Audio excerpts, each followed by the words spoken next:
अब न्याय की सत्ता से एक बड़ा अपडेट है, उसकी बात करते हैं। आज सुप्रीम कोर्ट ने प्रेसिडेंशियल रेफरेंस पर बड़ा फैसला दिया, जिसमें हर पक्ष अपनी जीत देख रहा है। आदेश कुछ ऐसा है जिसमें सबके लिए उम्मीद है, इसलिए इसकी व्याख्या भी उसी तरह से हो रही है। राष्ट्रपति और राज्यपाल के लिए विधेयकों पर मंजूरी की समय सीमा तय करने को लेकर 5 जजों की संवैधानिक पीठ ने 111 पन्नों का जजमेंट दिया। जजों के ओपिनियन को आप इन पॉइंटर्स के जरिए समझ सकते हैं।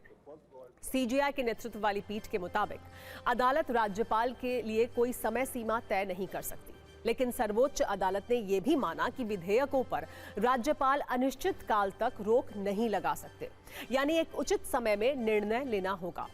फैसले में कहा गया है कि सुप्रीम कोर्ट असंवैधानिक रूप से राज्यपालों और राष्ट्रपति की शक्तियों का अधिग्रहण नहीं कर सकता।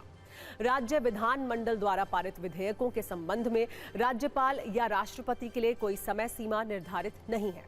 इस आधार पर पीठ ने कहा कि तमिलनाडु मामले में 2 जजों की पीठ का दिया गया निर्देश गलत है।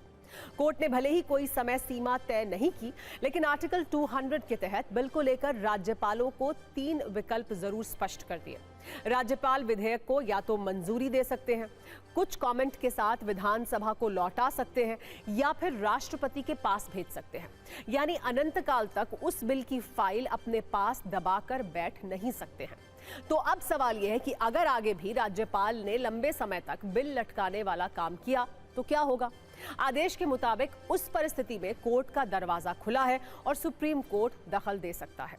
आर्टिकल 200 के तहत ही उचित समय सीमा में उनसे अपना कर्तव्य निभाने के लिए कह सकता है कोर्ट। राज्यपाल को उनके निर्णयों के लिए व्यक्तिगत रूप से उत्तरदायी नहीं ठहराया जा सकता, लेकिन संवैधानिक कोर्ट उनके फैसलों की जांच कर सकता है। दरअसल तमिलनाडु के राज्यपाल ने सरकार के बिल अनिश्चित काल तक लंबित रखे थे, जिसके खिलाफ सरकार सुप्रीम कोर्ट पहुंच गई थी। उस याचिका पर इसी साल अप्रैल में 2 जजों की पीठ ने फैसला देते हुए राज्यपाल और राष्ट्रपति के लिए 3 महीने की समय सीमा तय कर दी थी। साथ ही गवर्नर की तरफ से देरी को गलत माना था। यही नहीं, लंबित बिलों को भी अनुच्छेद 142 की विशेष शक्तियों का इस्तेमाल करते हुए स्वीकृति दे दी थी।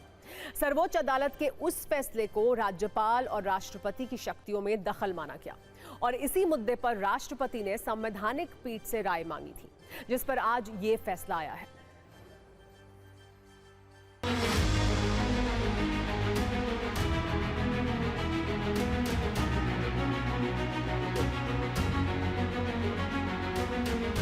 The Honorable Supreme Court has concluded that the power under Article 200 and 201 of the Constitution of India is a discretionary power and the governor is not bound by the advice of the Council of Ministers in the matter of taking decision on a bill.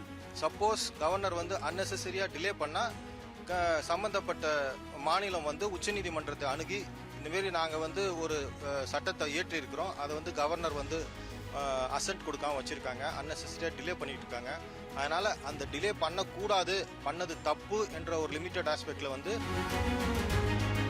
The Supreme Court has made it very, very clear that the governor is still a yes-man, a postmaster and a rubber stamp. Beyond that, he does not have any other powers. He does not have a pocket veto. There is not a fourth option that the governor can reject a bill. That is not how our constitutional scheme of things work. देखिए, governors और president of India अगर उसमें ताखीर करते हैं, देर करते हैं, तो बड़े अदब के साथ कहूँगा कि वो लोकतंत्र को कमज़ोर करते हैं। गवर्नर कोई इलेक्टेड नहीं होता, अपॉइंटेड होता। उनकी जिम्मेदारी है कि कॉन्स्टिट्यूशन को प्रोटेक्ट कर। अगर पूरी विधानसभा ने एक कानून बनाया है और आपको सिग्नेचर करने हैं, अगर आपको लगता है कि इसे वापस जाना चाहिए तो वापस भेज दीजिए। इसमें देर करना, ताखीर करना तो लोकतंत्र को कमजोर करने के मुताबिक है।